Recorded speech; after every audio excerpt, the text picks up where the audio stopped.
Ayan, kabisote. Meron tayo ditong baka. Ayan. Yung may mga litid-litid. Sarap yan pagka tama ang luto at napalambot mo yan.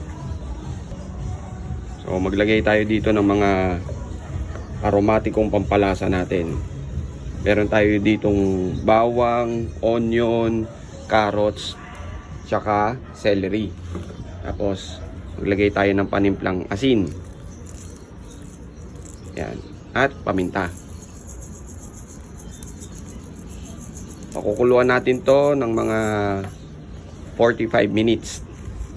Pagka kumulo siya, tatanggalin natin yung mga scum, yung lulutang dyan mga kabisote, para mas clear yung magiging sabaw natin. Kasi pwede din natin gamitin to as a soup. Ito yung magiging beef stock natin. Ayan, takpan lang natin. Pagkulo, tatanggalin lang natin yung lumulutang sa ibabaw. Check natin, malambot na. After 45 minutes ito mga kabisote. Naglagay pala din ako ng dahon ng celery ha. Ayan, check natin kung malambot na to. Oops, ayos na yan kabisote.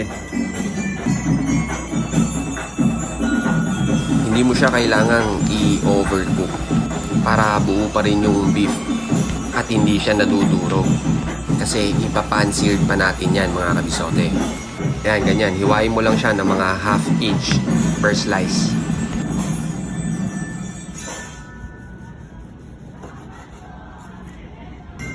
Ito yung sinasabi natin mga litid-litid.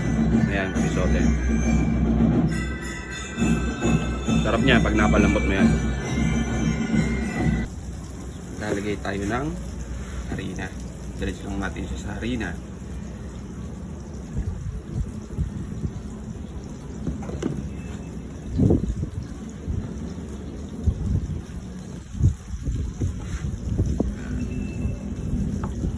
Lang kabisote. Malagyan din yung kabilang side.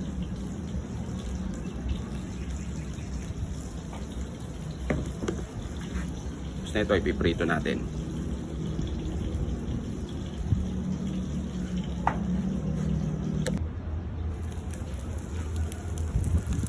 Ayan, ipan-seared na natin siya in batches.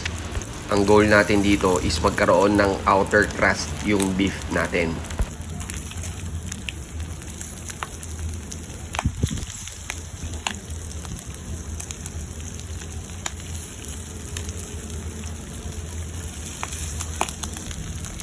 Flip lang natin.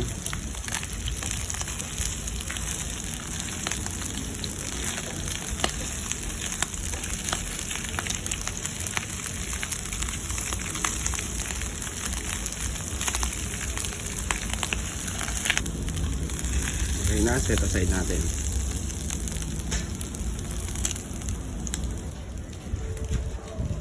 Nagtunaw lang ako ng mga 3 tablespoon ng butter. Then inilagay ko na yung garlic. Naka-low heat lang pala ako dito mga kabisote para hindi masunog yung butter natin. At para mapalabas natin ng gusto yung natural flavor ng garlic at ng onion. Igigisa rin natin yung mushrooms. Sinasama talaga siya sa pag-isa para maglabas din siya ng natural flavor niya.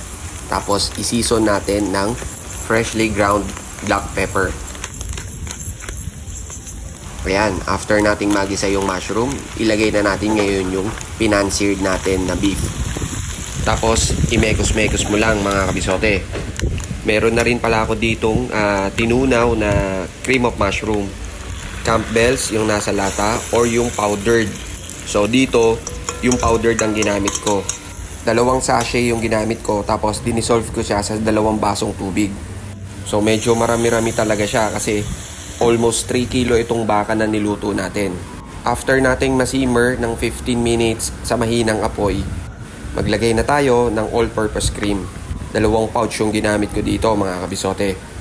Remember, naka-low fire lang tayo dito para hindi makurta or mag-curdle yung cream natin.